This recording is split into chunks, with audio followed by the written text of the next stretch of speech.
Kompally బొల్లారంలో 56 లక్షలకే gated కమ్యూనిటీలో 2 BHK flat. Just call. So మొన్నటి వరకు సీనియర్ జర్నలిస్ట్ మూర్తి గారు, సరే ఆ మధ్య కాలంలో యాక్టర్ మూర్తి గారు, ఒక్కసారిగా మళ్ళీ టర్న్ అయిపోయారు డైరెక్టర్ మూర్తి గారు. ఏంటి ఇన్ని షేడ్స్ ఉన్నాయి? ఈ 25 ఇయర్స్ తర్వాత ఇన్ని షేడ్స్ చూపిస్తున్నారు మాకు.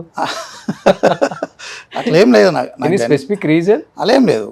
అంటే జర్నలిజం ఇంట్రెస్ట్, జర్నలిస్టే కావాలనుకున్నా. ఓకే, చదువుకునే రోజుల్లో జర్నలిస్ట్నే అయ్యా.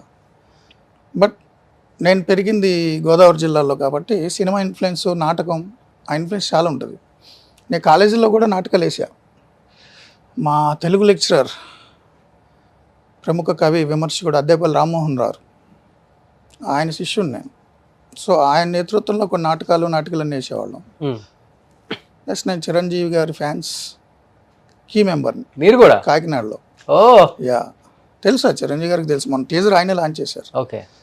సో ఆ సినిమా ఇన్ఫ్లుయెన్స్ ఉంది ఎప్పటి నుంచో. బట్ సీరియస్గా జర్నలిజం పర్సూ చేశాను. అనుకోకుండా ఆ ప్లేబ్యాక్ అనే సినిమాలో నన్ను యాక్ట్ చేయమని జక్కారి ప్రసాద్ గారు, సుకుమార్ గారు క్లోజ్ ఫ్రెండ్, వారు అడిగారు. సో అనుకోకుండా యాక్సిడెంటల్గా యాక్ట్ చేయాల్సి వచ్చింది. ఇబ్బంది అనిపించిందా ఫస్ట్ టైం యాక్ట్ చేసేటప్పుడు? చాలా ఈజీగానే చేసేసారు. అంటే పని కట్టుకునే ఏదో యాక్ట్ చేద్దాం కెమెరా ముందు ఉన్నా అనే ఫీల్ నాకు రాలేదు. ఎందుకంటే 25 ఇయర్స్ నుంచి కెమెరా ముందే ఉన్నాగా. అది స్మాల్ స్క్రీనో బిగ్ స్క్రీనో తెలీదు. సో అంత నేను నర్వస్ ఫీల్ అవ్వాల. నేను ఎలా ఉండాలో అలాగే ఉండాలి అనేది ఆయన ఉద్దేశం కూడా. అదర్వైజ్ ఆయన ఆర్టిస్ట్ని సెలెక్ట్ చేసుకుంటే ఆ క్యారెక్టర్ మీద డౌట్ వచ్చేస్తుంది. So and so character Ajay లేకపోతే ఇలా ఎవరినైనా తీసుకుంటే ముందు నుంచి నెగిటివ్ థాట్స్ వస్తాయి. ఆ డౌట్ రాకూడదు కాబట్టి నన్ను అడిగారు. ఆయన ఏమన్నారంటే, ఒకవేళ ఎవరైనా ఆర్టిస్ట్ని సెలెక్ట్ చేసుకున్నా మీ వీడియోలు చూపించాలి, ఇలా ఉండాలి జర్నలిస్ట్ అని. సో మీరే చేస్తే బాగుంటుంది కదా అని కన్విన్స్ చేశారు. ఓకే, అందుకని యాక్ట్ చేశా. సో అప్పుడు వచ్చిన జర్నలిస్టులలో ఫస్ట్ టైం యాక్ట్ చేయడం కూడా మీరే? Yeah, you are the first person. ఎవరు యాక్ట్ చేయలేదు? అయి ఉండొచ్చు. మేబీ ఇన్ కేస్ నేను ఫ్యూచర్లో ఏమైనా డైరెక్ట్ చేస్తే ఒక జర్నలిస్ట్ రోలే ఇస్తాను మీకు. వావ్, మీకుందా అది? డైరెక్షన్ చేయాలి. ఉంది, చాలా ఉన్నాయి. ఆర్నబ్ గోస్వామి క్యారెక్టర్ ఇస్తాను మీకు. సో దానికి కూడా మీరు పెద్దగా ప్రిపేర్ అవ్వాల్సిన పని లేదు. మనం ఎలా ఉంటే అలా చాలా ఈజీగా వచ్చేస్తుంది. ఎలా ఉంటే అలా ఉండవే. నచ్చడం నచ్చకపోవడం జనం ఇష్టం. బట్ మనం యాక్ట్ చేయడం రాదు. ఎలా ఉంటే అలా ఉండవే. సినిమాలైనా అంతే, నిజ జీవితంలో అంతే.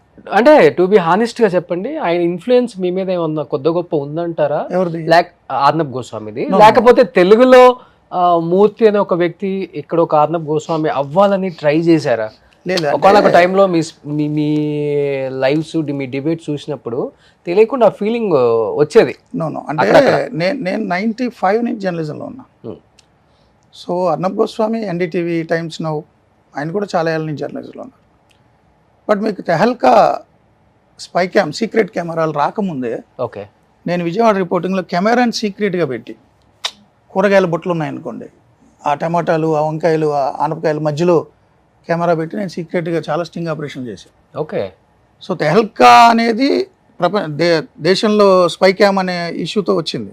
స్పై క్యామ్ లేనప్పుడే నేను కెమెరాని సీక్రెట్గా పెట్టి చాలా స్టోరీలు చేశాను. సో నేను జర్నలిజంలోకి వచ్చినప్పుడే నేను ఏదో ఒకటి చేయాలనుకునేవాడిని.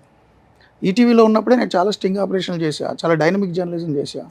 ఓకే. మీకు ఓల్డ్ సిటీలో మత కల్లాలు జరిగి అవతల వర్గం చనిపోతున్నప్పుడు నేను డెస్క్లో ఉన్నప్పుడు రిపోర్టింగ్లో లేని ఫీల్డ్లో. బట్ ఫీల్డ్లో ఉన్న రిపోర్టర్లు కూడా భయపడుతున్నారు, అక్కడికి రావద్దన్నారు. 144 సెక్షను, జస్ట్ ఆ చార్మినార్ ఎదురుగుండా ఉన్న పోలీస్ స్టేషన్ దగ్గర నుంచి రిపోర్ట్ చేయాలి, లోపలికి వెళ్ళాం ఫీల్డ్లోకి, రానివ్వట్లేదు అనే పరిస్థితిలో నన్ను పంపించారు. సో నేను, నా సీనియర్ కెమెరామెన్, అతను కొంచెం దూసుకెళ్ళేలాగా చేసి నాకు నేర్పి ఫీల్డ్కి వెళ్ళి దెబ్బలు తిని బుల్లెట్లు వస్తుంటే 7 ఎంతమంది చనిపోయారు అప్పట్లో. అది మేము కవర్ చేసాం. అంటే నేను ఫీల్డ్లో అగ్రెసివ్గా ఉండేవాడిని, చాలా స్టోరీస్ చేశాను. పెద్ద పెద్ద ఎన్కౌంటర్లు కవరేజ్ చేయాలన్నా కూడా ధైర్యంగా వెళ్ళేవాళ్ళం. సునామీ వచ్చినప్పుడు నేను అండమాన్ నికోబార్ ఐలాండ్స్ వెళ్ళి చేశా. సునామీ ఈటీవీలో ఉన్నప్పుడు సునామీ వస్తే, సునామీ వచ్చిందని తెలిసిన వెంటనే ఫస్ట్ ఫ్లైట్కి వెళ్ళిపోయాను నేను Andaman Nicobar islands. Port Blair capital దగ్గర ఇంక మొత్తం అక్కడ ఉన్న దీవులన్నీ క్లోజ్, ఎలాంటి బోట్స్ వెళ్ళవు. ఆ పరిస్థితిలో అక్కడికి వెళ్ళి అక్కడి నుంచి టెలిఫోన్ ద్వారా లైవ్ చేసి, డైరెక్ట్ లైవ్ చేసే పరిస్థితి లేకపోతే అక్కడ లెఫ్టినెంట్ గవర్నర్, సెక్రటరీ ఒక తెలుగు ఆయన ఉన్నారు, ఆయన్ని పట్టుకొని ఒక 3 సీటర్ హెలికాప్టర్ అడిగి నేను, NDTV Vishnu Som, international channel BBC నుంచి ఒకరు, ముగ్గురికి ఇస్తే ఆయన రిపోర్ట్ చేస్తే నేను కెమెరా ఆపరేట్ చేయడం, నేను రిపోర్ట్ చేస్తే ఆమె కెమెరా ఆపరేట్ చేయడం. సో ఇతర దీవుల్లోకి వెళ్ళి మొత్తం ఆదిమజాతి గిరిజనులు అందరూ కొట్టుకెళ్ళిపోయారు అనే పరిస్థితుల్లో అక్కడికి వెళ్ళి రిపోర్టింగ్ చేశాను. So Bombay terror attacks, Taj, Kasab, Bombay terror attack జరిగింది. నేను ఇమీడియట్గా వెళ్ళిపోయాను ఫ్లైట్కి. ఓకే. అప్పుడు ఎన్టీవీలో ఉన్నా. సో సౌత్ ఇండియా నుంచి వెళ్ళి ఫస్ట్ రిపోర్టింగ్ చేసింది నేనే. అక్కడ ఒక బిల్డింగ్ మీద ఇజ్రాయిలీ నానీని కిడ్నాప్ చేశారు, బంధించేశారు.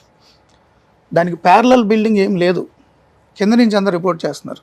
బట్ దానికి ప్యారలల్గా బిల్డింగ్ చూస్తే ఒక సెంటరింగ్ బిల్డింగ్ ఒకటి ఉంది, బ్లూ టార్పాలిన్స్ కలిపేసి సర్వీరా కర్రలు వాటితో సెంటరింగ్ జరుగుతుంటుంది కదా. నేను కెమెరా నడుము కట్టుకొని ఆ సెంటరింగ్ బిల్డింగ్ అన్నీ ఎక్కి ప్యారలల్గా అక్కడి నుంచి రిపోర్ట్ చేశాను. నేషనల్ ఛాన్స్ వాళ్ళంతా ఇక్కడ పీసీఆర్కి ఫోన్ చేసి నా నెంబర్ అడిగి నన్ను కాంటాక్ట్ చేశారు.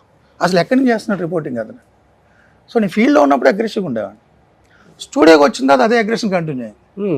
But so and so person లాగా ఇమిటేట్ చేద్దాం నాకు ఆలోచన లేదు. అయినా ఒకళ్ళు ఇమిటేట్ చేయలేదు. రోషన్ ఎవరైనా ఇమిటేట్ చేస్తారా? ట్రై చేసిన వర్కౌట్ అవ్వదు. మూర్తినైనా అంతే, అన్నప్పుడైనా అంతే. సో ఎవరి సిగ్నేచర్ వాళ్ళకి ఉంటుంది. కానీ మీరు మిలిటరీలో ఉండుంటే వేరే లెవెల్లో ఉంటుంది ఇండియానేమో మీరు చేసే ఎక్స్పెరిమెంట్స్కి. నేను ఎప్పుడు ఎవరు ఆలోచించారు ఉండాలని నేను అనుకోలేదు. నేను ఫీల్డ్ జర్నలిజం అంటే నాకు అప్పట్లో ఎలా ఉండదంటే ఆ ఉత్సాహం అదంతా, జర్నలిజం అనేది ఇంట్రెస్ట్ నాకు ముందు నుంచి. అంటే కొంత ట్రోల్ చేశారు అప్పుడు మిమ్మల్ని, దాన్ని సహజం కదా. ఎంజాయ్ చేస్తారా ట్రోల్స్? అని నేను చూడను, అసలుకి నాకు ఆ టైం కూడా ఉండదు. ఇప్పుడు నేను ఒక డెసిషన్ తీసుకుంటాను, ఒక దాని మీద స్టడీ చేస్తాను, ఒక ఇష్యూ మీద ఫుల్ ప్రిపేర్ అవుతా, పొద్దు నుంచి సాయంత్రం వరకు అన్ని డాక్యుమెంట్స్ అవుతా, అందరితో మాట్లాడతా, పబ్లిక్ డొమైన్ డాక్యుమెంట్స్ అవుతా, దానికి సంబంధించిన వీడియోలు అవి చూస్తా, ఒక డెసిషన్కి వస్తా, ఇది రాష్ట్రానికి మంచిది, ఇది నా డెసిషన్ అని, లేదా ఈ కాజ్ మంచిది, ఈ కాజ్ కోసం నేను ఈ స్టాండ్ తీసుకున్నాను. నేను ఒకసారి స్టాండ్ తీసుకుందా నేను దాన్ని కమిట్ అయిపోతాను. నా స్టాండ్ మీద ఎవరికైనా చాలా ఒపీనియన్లు ఉండొచ్చు. ఇప్పుడు ఒక సబ్జెక్ట్ మీద నా ఒపీనియన్ ఎలా ఉండి నేను ఎక్స్ప్రెస్ చేస్తున్నాను, నా మీద నా స్టాండ్ మీద వ్యూయర్స్కి చాలామందికి ఒపీనియన్ ఉండొచ్చు. వాళ్ళ ఒపీనియన్స్ ట్రోలింగ్ ద్వారా రిఫ్లెక్ట్ అయ్యింది. సో దానికి నేను ఇన్ఫ్లుయెన్స్ గురైపోకూడదు కదా. ఓకే. నన్ను ఆయన ఏదో అన్నాడు కాబట్టి నా నిర్ణయం నేను మార్చుకోను కదా. నన్ను ఆయన ఏదో పొగిడేడు కాబట్టి నేను రెండోసారి చేయను కదా.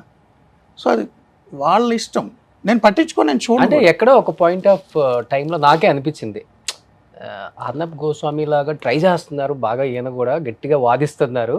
ఎక్కడంటే పలమనేరు ఒక ఎమ్మెల్యే వెంకట్ గౌడ అనుకుంటా, ఓకే, ఇలా అని చూస్తా, ఈసారి నువ్వు ఎమ్మెల్యేగా ఎట్లా గెలుస్తావు, గవర్నమెంట్ రాకపోతే నీ పని చెప్తా తేల్చుకుంటా అని లైవ్ లో అరుస్తున్నారు. కాదు కదా, అంటే మీకు గుర్తుందా? లేదు, నాకు ఆ సబ్జెక్ట్ పర్టికులర్గా ఏమన్నా గుర్తులేదు కానీ, బట్ నాకేంటంటే నేను లైవ్లో ఉన్నప్పుడు ఎవరైనా నన్ను వార్నింగ్ ఇస్తే నేను షేక్ అయిపోవడం ఉండదు. ఓకే, అదే అర్థమైంది, అదే నేను చెప్తాను. Yes, exactly. అప్పుడెప్పుడు ఎవరో నాకు తెలియదు కానీ నువ్వు ఎలా ఇంటికి వెళ్తావో చూస్తానంటే నా ఇంటి అడ్రస్, నా కార్ నెంబర్ కూడా ఇచ్చా లైవ్లో. ఇది ఈ కార్లో వెళ్తా, ఒక్కడనే వెళ్తా, ఇది నా ఇంటి అడ్రస్, ఏదైనా చేసుకోవాలి. సో నేను లైవ్లో ఉన్నప్పుడు నన్ను ఎవరో బెదిరిస్తే బెదిరిపోయే రకం నేను కాదు. అది నా ఫస్ట్ నుంచి ఉందా సార్ ఇది? నేను రిపోర్టింగ్లో ఉన్నప్పటి నుంచి కూడా. ఓకే. నేను రిపోర్టింగ్లో ఉన్నప్పుడు నేను చేసిన స్టోరీలకు ఇబ్బంది పడి, అప్పటి ప్రభుత్వంలో ఉన్న మంత్రులు, ఎమ్మెల్యేలు నేను చేసిన స్టోరీలకు ఇబ్బంది పడిన అప్పుడు పోలీస్ కమిషనర్లు కూడా నాకు వార్నింగ్లు ఇచ్చారు. నేను ఈనాడులో ఉన్నప్పుడు నా ఆఫీస్ చుట్టూ జీప్లు, నా రూమ్ చుట్టూ కార్లు, చాలా బెదిరింపు కాల్సి వచ్చినాయి. ఫీల్డ్లో ఉన్నప్పుడు కూడా నేను బెదిరేవాడిని కాదు, బట్ అది పబ్లిక్కి తెలియదు. ఓకే. నేను షోలో ఉన్నప్పుడు, లైవ్ స్టూడియోలో ఉన్నప్పుడు కూడా అలా బెదిరిస్తే నా రియాక్షన్ అలా ఉంటుంది. సో నేను ఒకళ్ళు లిమిటెడ్ చేయడం, నేను ఆ లైవ్ చూస్తానే కూర్చున్నా. చాలామంది నా స్టూడియోలో ఉన్నప్పుడు పేర్లు ఎందుకు కానీ అప్పుడు అధికార పార్టీ ఎమ్మెల్యేలు కూడా వచ్చారు, ఏదో రియల్ ఎస్టేట్ దందాలు చేశారంటే స్టూడియోలోకి వచ్చి లైవ్లో మాట్లాడతా ఫ్లోలో నాకు వాన్ చేశారు. నేను రియాక్ట్ అయ్యాను, సరే తేల్చేసుకుందాం అంతే. ఒకళ్ళు లిమిటెడ్ చేయడానికి ఏమి ఉండదు నాకు. సుమన్ టీవీలో మీ పర్సనల్ అండ్ బిజినెస్ ప్రమోషన్స్ కోసం కింది నెంబర్కి కాంటాక్ట్ చేయండి.